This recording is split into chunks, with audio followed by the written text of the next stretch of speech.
제가 유튜브 채널을 개설하고 처음 올린 성인 피아노 학원 창업 스토리 영상을 보고 정말 많은 분들이 메일을 보내주셨는데, 왜 프랜차이즈 가맹을 하지 않고 개인 매장으로 창업을 했는지 그 이유에 대해서 말해달라고 메일을 보내주신 분들이 너무 많아서 이렇게 카메라를 켰습니다. 오늘은 말도 많고 탈도 많은 프랜차이즈 가맹에 대해서 한번 이야기해 보도록 하죠. 저는 2017년도에 성인들을 위한 피아노 학원이라는 아이템으로 오프라인 학원 사업을 시작했습니다. 벌써 6년이라는 시간이 지났네요. 지금은 지점을 하나 더 늘려서 2개 지점으로 운영 중이고, 쇼핑몰과 마케팅 대행업 위주의 온라인 기반 사업들을 병행하고 있습니다. 생각보다 많은 분들이 첫 창업이고 사업에 대해서 아무것도 모르는 상태에서 뭐에 홀린 듯이 막 프랜차이즈 가맹을 하고 난 후에 안타깝게도 물려있는 걸 종종 보게 되는데요. 만약에 지금 내가 프랜차이즈 창업을 고민하고 있는 단계인데 우연히 이 영상을 발견해서 보고 있다. 그럼 이런 분들은 아주 운이 좋으신 분들이에요. 결론부터 얘기하면 프랜차이즈는 절대로 할 게 못 된다는 말인데, 영상을 끝까지 보시고 여러분들의 신중한 결정에 도움이 되셨으면 좋겠습니다. 제가 6년 전에 성인 피아노 학원이라는 아이템으로 프랜차이즈를 하지 않고 개인 매장을 선택했던 이유는 크게 2가지였습니다. 첫 번째는 프랜차이즈를 오픈할 때 가맹본사가 떼먹는 게 너무 많아 보였기 때문입니다. 뭐야, 너무 당연한 소리 하는 거 아니야? 라는 생각이 드실 수도 있는데, 이게 막상 창업을 하는 입장에서는 정말 헷갈리고 고민이 많이 될 수밖에 없어요. 우리가 창업을 할 때 프랜차이즈 가맹을 할까 말까 고민하는 이유가 뭐예요? 매장을 한번 운영을 해보고는 싶은데, 어떻게 시작해야 될지 모르겠다. 아니면 막연하게 본사의 이름 자체가 좀 홍보 효과가 있지 않을까? 이런 생각 때문인 거죠.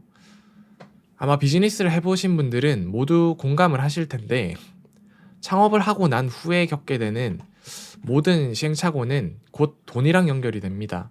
그러니까 내가 모르는 만큼 시간과 비용이 무조건 나가게 돼 있어요.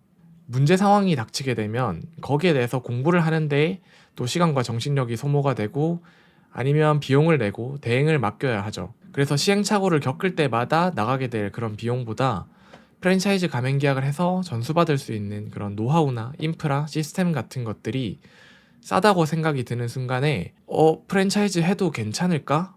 가맹을 해야 될 것 같은데? 이런 생각이 들 수도 있죠. 그래서 저도 합리적인 시스템이랑 비용이면 프랜차이즈를 한번 고려를 해보려고 제가 하려고 했던 성인 피아노 학원이라는 아이템을 가진 프랜차이즈 업체 몇 군데에다가 문의를 해봤습니다. 업체마다 조금 다르긴 했지만 그때 2017년도 당시에 창업을 하는데 드는 비용이 2억에서 2억 2천 정도로 대부분 비슷했었어요.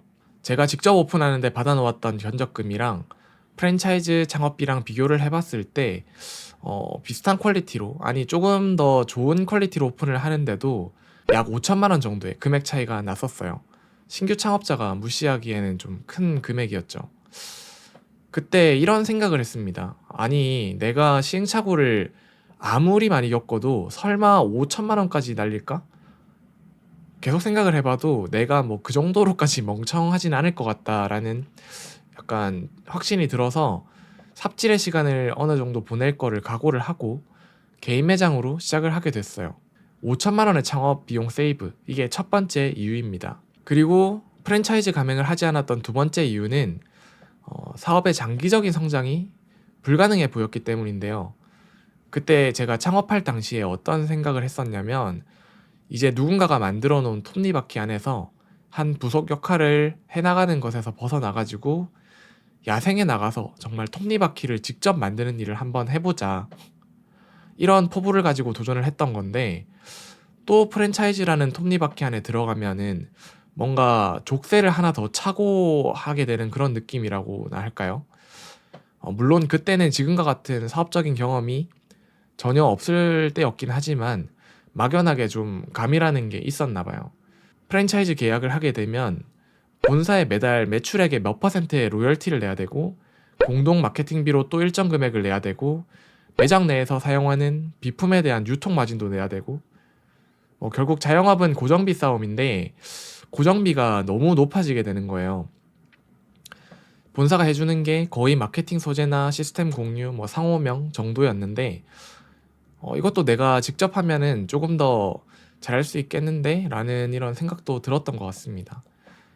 그리고 프랜차이즈 본사의 모든 수익은 가맹점주한테서만 나온다라는 이 무서운 사실을 감안을 했을 때 이거는 뭐 가맹을 하면 바로 호구가 되는 그런 식으로 조금 인식을 했던 것 같습니다.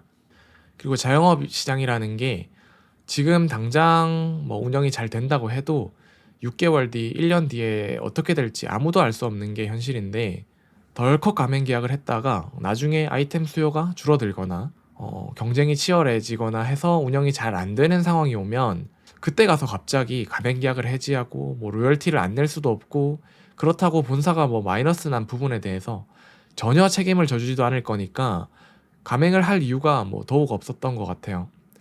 그리고 프랜차이즈라는 게 만약에 영업이 잘 되더라도 구조 자체가 결국에는 본사 좋은 일만 하다가 같은 지역의 가맹점주들끼리 영업권을 두고 싸울 수밖에 없는 그런 구조잖아요. 주변에 생긴 업체가 다른 브랜드라면 차별화를 두고 뭐 경쟁력을 갖춰서 어떻게든 고객을 끌어올 방법들이 있는데 같은 브랜드의 가맹점주가 딱 내 옆에 자리하고 있으면 이건 뭐 답이 없는 상황인 거죠. 그래서 결국에 프랜차이즈든 개인 매장이든 경쟁력을 갖추는 건 어차피 사장 본인의 역량만큼 하는 것 같아요. 실제로 공정거래위원회 가맹사업거래 정보공개서에서 이름이 있는 프랜차이즈 연평균 매출액을 분석을 해보면 어차피 같은 프랜차이즈 안에서도 손해볼 사람들은 다 똑같이 손해보고 있고 그 안에서 상위 10%를 할 정도의 능력을 가진 가맹점주들이라면 개인 매장으로 하면 아마 더 잘 운영을 할 거예요. 떼이는 게 없어서 매출이 더 많이 나올 수도 있죠. 프랜차이즈라는 게 우리가 주식을 저점에서 사듯이 급격하게 성장할 프랜차이즈를 잘 알아보는 눈이 있으면 저점에서 잠깐 투자했다가 고점 부근에서 팔고 튀는 그런 장사의 개념으로 접근도 가능하겠지만 이건 뭐 웬만큼 사업적인 감각이 뛰어난 분들이 아니라면 실패할 가능성이 아주 높을 것 같고 특히 만약에 인생에서 첫 창업을 하시는 분들이다 이러면은 프랜차이즈는 정말 신중하게 생각하고 결정하시는 게 좋을 것 같다는 생각입니다. 오늘 질문 주셨던 내용에 답이 조금 되었을지 모르겠네요. 근데 이거 찍다 보니까 프랜차이즈를 너무 까는 영상 같아가지고 엄청 욕먹는 거 아니야? 어쨌든 제 개인적인 경험을 말씀을 드린 거고 업종에 따라서 프랜차이즈 본사들도 좋은 본사들도 분명히 많을 거라고 생각이 됩니다. 비록 지금은 여러분들 입장에서 프랜차이즈가 아주 뛰어나 보일 수도 있겠지만 여러분도 앞으로 이 야생에서 계속 성장하고 발전하게 될 텐데 그 프랜차이즈 본사를 뛰어넘는 능력을 가지게 될 수도 있잖아요. 아니 될 겁니다. 이 피도리 채널과 함께라면요. 그러려면 어서 빨리 여러분들 이 피도리 채널을 좋아요와 구독을 죄송합니다. 오늘 프랜차이즈에 대한 개인적인 생각을 얘기를 해봤는데 저의 경험이 프랜차이즈 창업을 고민 중이신 분들에게 도움이 되는 하나의 인사이트가 되었으면 합니다. 오늘 영상은 여기까지입니다. 좋은 하루 되세요.